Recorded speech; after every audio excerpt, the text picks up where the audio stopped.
Welcome, ladies and gentlemen, to the Project Recap Podcast, formerly known as Project Cap, the podcast where we recap everything sports, music, entertainment, and more.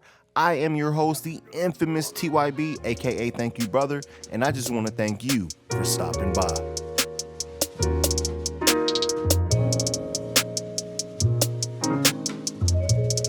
It's the new Project Recap.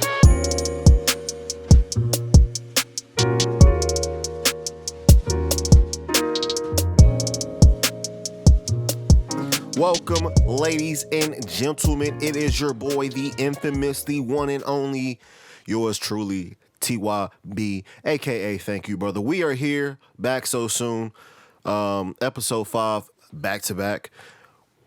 I know I said I'd be back next Thursday for episode 5, but I figure why not switch it up and get a new episode out before the week is even over. So I'm here. That is actually the plan from here on out, is to increase the frequency of these episode drops. So I'm planning to instead of doing once a week, planning to do maybe 3 or 4 episodes a week, seeing that I have more free time on my hands, at least right now. And I like this. I actually like having to get out more episodes. And I didn't want to rely so much on NBA and basketball to drive these episodes, so especially with the season being canceled. I had to think outside the box, and I just, go back to what I was doing before, older podcasts that I've done. Thank you for this podcast. Welcome to Boot Camp and season 1 of Project Cap. Talk about different things, and that's what the plan is for today. If you have not seen it, we have quite a few topics that we are going to break down. Frank Ocean dropped new music. We're going to do a little Frank Ocean versus Weeknd kind of discussion / debate. Drake also dropped a new record, Tootsie Slide. We are going to speak on that as well. HBO Max, the new streaming service from HBO, will be coming this May. We're going to talk a little bit about that. And we're also going to touch on, did Apple TV Plus flop? I'm going to hold off until we get to that point. But let's get into it. Quick recap before we dive into those topics. If you didn't hear this morning, or it might have been yesterday, last night sometime, I found out this morning, Kobe Bryant, Tim Duncan, and Kevin Garnett will all be inducted into the Hall of Fame. Kudos, congrats to those guys. RIP to my guy, Kobe Bryant, to the Bean, and Gigi Bryant as well. It still doesn't feel, like that ever happened, man. It still doesn't feel real, but big congratulations to those three of my favorites that I've grown up watching, especially my guy KG, the big ticket, a Celtic great. Also in the news this morning, Yaya Mayweather stabbed one of NBA YoungBoy's baby mothers. I don't know who out here fighting for YoungBoy, but you deserve everything you get. That nigga really, come on, you fighting, you stabbing over that? Okay. Anyways, moving forward, the NBA season could possibly get canceled. I found out this morning, according to Woj on Twitter, and some other sources also chimed in with their 2 cents. But that is on the table right now as the CBA canceled their season, so the NBA is looking to possibly follow suit. So I'm kind of hurt by that, but I understand, because it's like this coronavirus is getting worse as the days go on. And like I said in my previous episode, you got to consider the asymptomatic carriers. So yeah, I can respect this decision by all of the NBA officials, all of the front offices. If they plan to give this the green light, I respect this decision. Trump also plans to have all stadiums and arenas open by early fall, between August and September. I personally don't think that's gonna happen.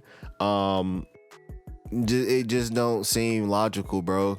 It just don't really seem, like I said, it really seems like some cap. I don't think it's gonna happen, bro. Like, I really don't see it.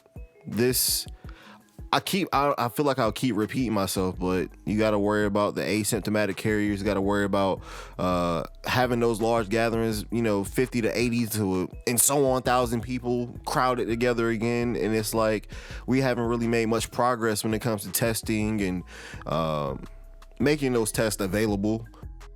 With that being said, I think it's a dub. Just that alone, I think it's a dub because you don't know who has it for real.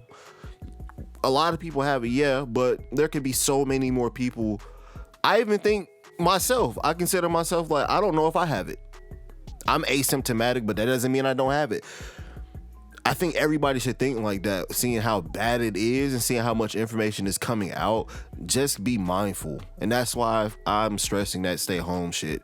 You should stay home because you don't know if you got it. You might feel the best you've ever felt. Like, that don't matter. Please stay home. But I did read from Ronald Brownstein, analyst over at CNN, that the big reason as to why Trump's having stadiums and arenas open this fall is probably a dub. Half of the NFL teams are play in states that are owned by, or I won't say owned, but are ran by Democratic governors. So I feel like, of course, most if not all Democrats don't fuck with that man. It's a dub for him. They're going to dub that. It's not happening. But that is the quick recap for today. Now let's get into the topics. First up, man, Frank Ocean dropped 2 new songs, Cayendo and Dear April. Cayendo meaning falling down in Spanish. That was a Spanish record, according to Rap Genius, a Spanish emotional ballad. I liked them. I personally like the records. I think they are, they're typical Frank Ocean style records, but for him to switch it up and do something in Spanish, it definitely caught me off guard. I didn't expect him to drop any music, but it is the right time to put music out. I mean, people have nothing but free times on their hands. Drop new music. Hell, give us an album. I'm all for it. But I had to go look up the translations for Cayendo, and again, Frank is just showing why he's one of my I'll say one of my favorite writers when it comes to this music game. I think he's one of the best out there. I don't know how other people feel, but I think Frank is one of the best songwriters in the world, to be real. That's why I consider him one of my favorites right now, like active artist. He's definitely up there and will be for the foreseeable future. But Dear April was another emotional ballad. I didn't really like the structure of the song. It didn't really have, your typical hook or a chorus, pre-chorus, post-chorus, hook, all that shit. It was really just one long verse. It felt like poetry night, and it didn't have like that something to make you keep coming back and want to hear. Like, of course, your chorus and your hooks. Like, it was seeing that it lacked those two elements. I didn't really care for it like I did Cayendo, even though I don't understand Spanish, little bits and pieces. I had to go look up the translation, like I said, but I like Cayendo more than I like Dear April. All in all, I'm glad he gave us new music. I got tired of listening to DHL and Chanel, and DHL is a fucking amazing song. Like, I don't know if y'all have ever heard DHL by Frank Ocean. Not only go listen to that, please, but go listen to a slowed version on YouTube. Bro, I love Frank Ocean's music so much. No cap. But yeah, like I said, those 2 songs are out now on all streaming platforms. Apparently, he played those sometime last year at live events, and released them on vinyl records prior to us getting them on streaming services. So they're technically not new. They're new to anyone who hasn't been able to hear it live or on a vinyl.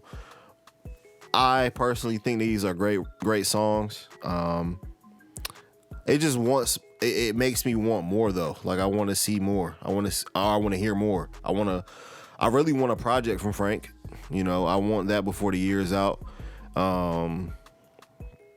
It just, like I said, it just makes me want to hear more from Frank. So, but I know And I'll actually, before we move on to the next topic, I will actually play a snippet of Cayendo here live on the Project Recap podcast. I'm thinking about doing like Camp Island Radio or something. Like, I don't know, but give y'all a little preview or a little snippet of Cayendo live on all streaming platforms. Frank Ocean, Cayendo. No hablará de mí, ni hablará de esto.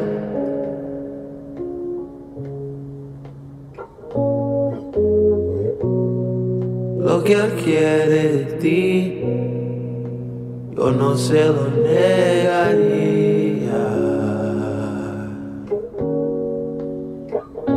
Si esto no me ha partido. Just a little piece. I can't give too much because I don't want any legal troubles. I'll just do a little snippet. But yeah, if you need some new music, definitely go tune into some of that new Frank Ocean that's live everywhere right now. I personally think that's got more replay value than anything The Weeknd has put out, and that's no disrespect to The Weeknd. I put this out on Twitter like last week or the week before. I personally think Frank is the better artist compared to The Weeknd. That's not me shitting on The Weeknd, saying The Weeknd is like a horrible artist, anything like that. I like The Weeknd's music. You know, no disrespect. Like I said, no disrespect to The Weeknd. I just prefer Frank's music that much more. Like, I had somebody on Twitter, a friend of mine, tell me that, you know, The Weeknd is the better artist. He's more active and all these things. I don't see it. Like, I can listen to Channel Orange and Blonde and what was the other album he put out like right before Blonde? The Apple Music release or whatever it was. I can't even remember the name of it, and I have that. I think I have that on my laptop. I think I found, because I don't think he released that as a body of work. He only did the little short film, and then I had to go out and find like somebody had took each song that he had in that video, cut it up, labeled them, put them all in a like in an iTunes or file or whatever. And I finally got the actual album. And that I feel like is better than like those three, plus his work with Odd Future, his mixtapes, all are better than anything The Weeknd has done to me. And like I said, this is not me saying The Weeknd is bad or anything like that. The Weeknd's music just does nothing for me. It's good music, but it doesn't hold any replay value. That's just how I see it. And I know a lot of Weeknd fans, of course, they'll feel the complete opposite. They'll feel that because he's more active and he, you know, I feel like, of course, he gets, or he does. Now, I will say The Weeknd puts out more hits, as in commercial success. I still don't think that makes him the better artist than Frank. Like, you'll hear The Weeknd's music in like trailers for movies, commercials. You'll see him going on tour and different advertisements for his new music videos and stuff like that. He'll be out in the public face more just because he does put out more radio hits. I still don't think that makes him the better artist. And I know a lot of people, like I said, feel completely different about that, but I don't know. Ever since I first started listening to Frank, I've always felt like he was a better artist. I'd even put Miguel above The Weeknd. Like, there's nothing that The Weeknd has ever done that's better than Kaleidoscope Dream or whatever that album was. There's nothing The Weeknd has made that's better than that Miguel album. So, and like I'll reiterate this one more time, I do not dislike The Weeknd's music. It just holds no replay value to me. I think he's a great artist.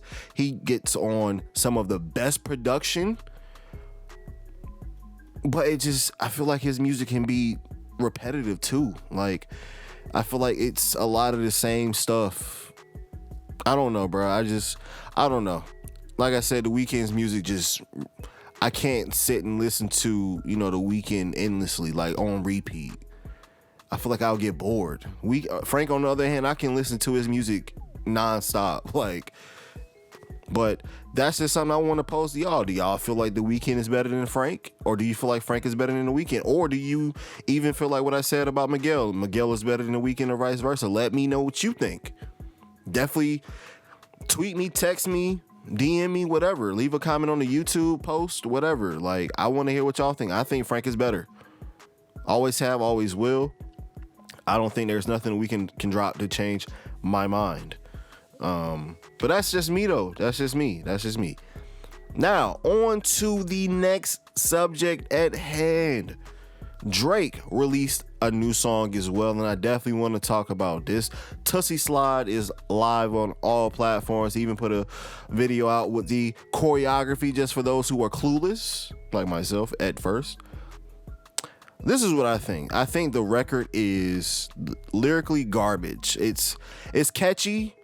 Lyrically, it's trash. It's inconsistent. There's no one topic, one theme. It's all over the place.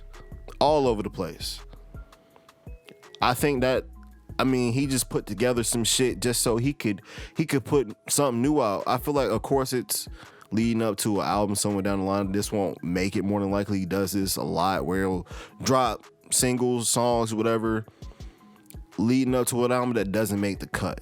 But that's just to get us going. That's to get us ready. I think the song, like I said, is lyrically, it is garbage. It is horrid. That shit is a 2-pack of ass. The fuck are you talking about? That shit stinks. Yeah, that's the easiest way to sum it up right there. But I do think the song, like I said, other than lyrics, it's a great song. Like an amazing song outside of the lyrical content. Let me put it that way. His cadence, his flow, and the production, I think, is what does it for me. And the catchiness of it, I think it's what does it for me.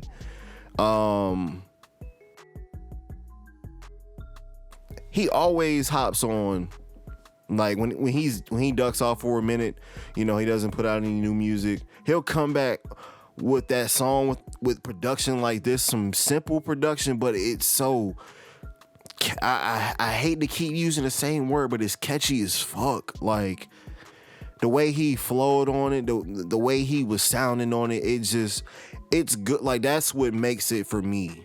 And I'll play a little bit of that too for those who haven't heard it or who hasn't, taking the time out of the day to go check it. I'll make sure you hear it right here live on Camp Island Radio, JK, right here on Project Recap Podcast. Tussie Slide. Black leather glove, no sequins. Buckles on the jacket, it's elite shit. Nike crossbody got a piece in it. Gotta dance, but it's really on some street shit. I'ma show you how to get it. It go right foot up, left foot slide. Left foot up, right foot slide.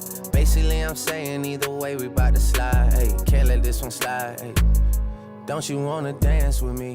No. Yeah, I gotta cut it there. Gotta keep them short. But yes, that is, like I said, it's a very catchy song, and I like it.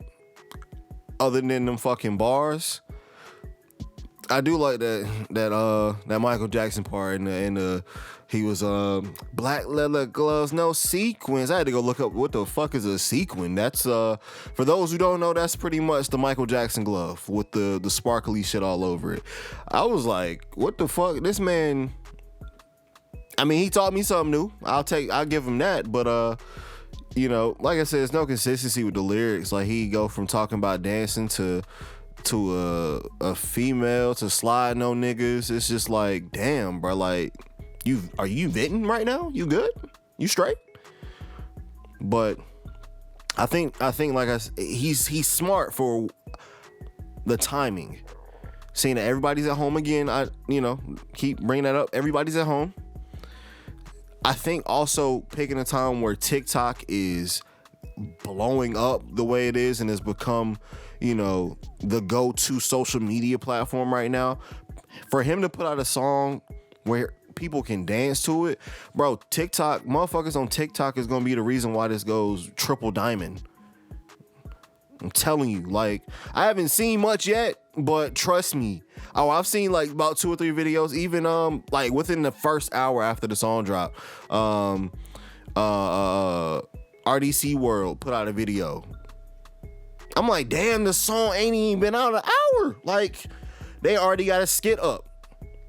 That's the start of it all. Like, motherfuckers is gonna put together little choreographies and add on to the song, because after the right foot slide, left foot, whatever, there's not much choreography there. People are going to add on to it, and it's just gonna become the Tootsie Slide challenge.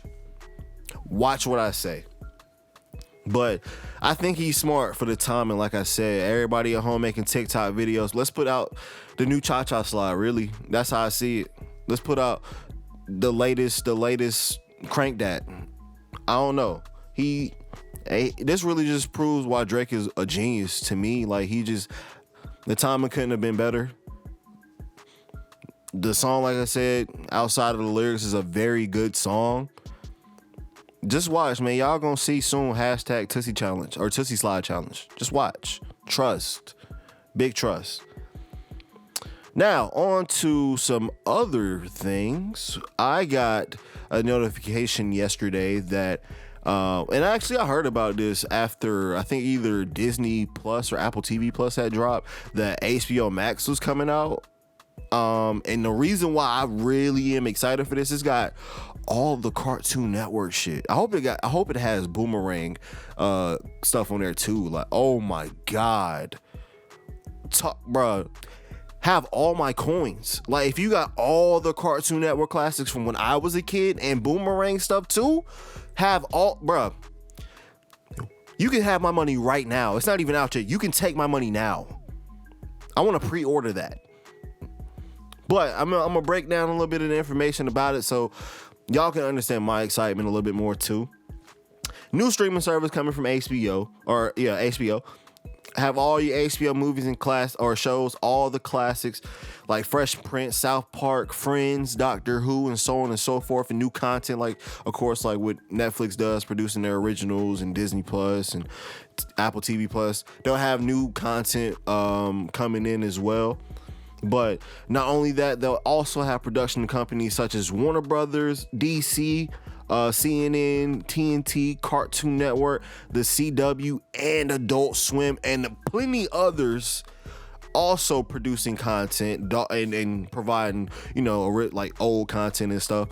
Like Adult Swim, Cartoon Network, TNT, all these, bruh, they finna have some heat. They are about to have some heat. When I read that, bro, I was so excited, bro. I'm like, yo, I cannot wait. Like, I cannot wait. Especially at a time like this where I know when this drop, the quarantine shit will still be happening. So to have new stuff to watch.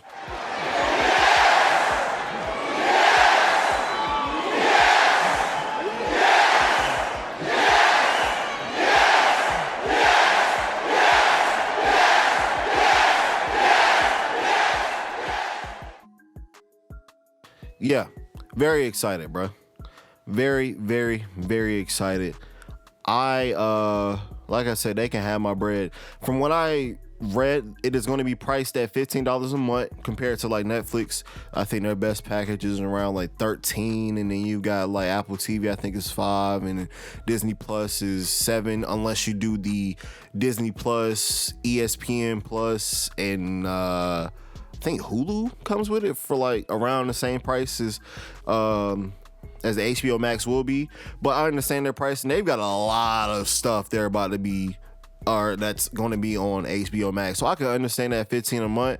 I'm probably going to cut off if when it drops, and if it's that price, Disney Plus is gone. Apple TV Plus is gone. I don't pay for Netflix. Thank the Lord. Cause I think we have the 4K package or whatever, so that's a little bit more than what anything else like the other ones would be, like the full HD packages or whatever. But that's neither here nor there. HBO Max will be coming May 2020, $15 a month. Like I said, it's gonna have a lot of stuff, and yeah, when that drop, bro, y'all might not hear from me for a little minute, because I might just be binge watching just a lot of stuff. So of course it'll be like you'll be able to stream it on really anything: laptops, MacBooks, Windows, iPhones, Androids, garbage, Apple TV, Roku, Fire Sticks, YouTube TV, pretty much anything you've been using to stream on Netflix, you'll be able to stream HBO Max. Like I said, May 20th or May 2020, $15 a month. Keep a lookout. I'll definitely keep y'all updated when that time gets closer, when it's drawing near that release date. I'll definitely be speaking on that here live on Project Recap. Definitely stay tuned. Now, for the final topic of this episode, man, I do want to kind of expand on that Apple TV. When I was reading up on this HBO Max and, all the information about it, I was like, damn, I forgot all about Apple TV Plus. Like, I was excited for that to drop when it did. That was like around the same time Disney Plus had dropped. So they were kind of going at war. Stream wars, if that's what if you had to put a title on it. I think Apple TV flopped so badly, man. Like, at first I thought the app was trash just by itself. The app, how it was laid out, how you access different, like the Apple TV Plus stuff, or if you want to access, if you've got your HBO attached to it or your Showtime attached to it, how do you access all this different stuff? It wasn't really, clean. You had to play around with it, get used to it. I think the app could have been a little bit more user friendly. That's one. It didn't have that many exclusives when it first dropped. They only had like 7, and they only gave you a few episodes each, and you had to come back next week for the next episode. It's like, bro, get the fuck out of here. Give me the whole season. Like, that shit was stupid. I feel like if you gonna start like that, you starting off on the wrong foot.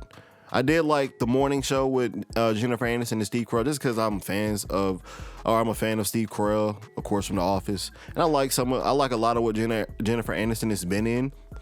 It just, I don't know, I didn't like how they rolled out episodes, and then the other stuff they had available, it was like it fit, like each different show fit like one demographic of people, or like one I don't know how to explain it, but only one type of person would like each different one. It didn't give you variety. Like, I didn't want to watch, that Oprah shit, or they had some Snoopy shit. I don't want to see this, man. I want to see some heat. But like I said, the app did kind of make up for it a little bit, just being able to have other streaming services that you had. I think even Hulu, you could add that into it. So anything that you had, and movies that I think you've bought as well. Like, I do that from time to time, go out and buy some digital copies of movies that I like, of movies that I didn't get to see in theaters, and I really want to see them, and I'm willing to pay that $20 or $15 for that movie. I think everything that you had as far as streaming services and whatnot were all incorporated into it. So I did like that. You could AirPlay it to your Apple TV, or if your TV like mine has a built-in AirPlay, you can AirPlay literally anything from that app to your TV. So that I did like that. It was very, very unique, very different. I still feel like with the limited exclusives and no bangers, like they didn't have their Stranger Things or their Game of Thrones. It made it hard to get behind it. And then, like I said, with you rolling the episodes of your exclusives week by week, and you only have like 2 or 3 episodes available, it's like, once I finish these episodes, I'm gone. Like, I can't sit and binge watch a whole season until 4 months down the line, when all of the episodes for one season is finally available, and you're probably just starting season 2 of whatever it is. It just made it doesn't make sense. I think I went and checked what they had up there now, and it's still not much of anything. So I hereby declare Apple TV Plus a huge flop. Hopefully they can get it together and get their, exclusives up, and potentially, like I said, get that Stranger Things or Game of Thrones type of banger. They might be able to, inject it with some much needed life.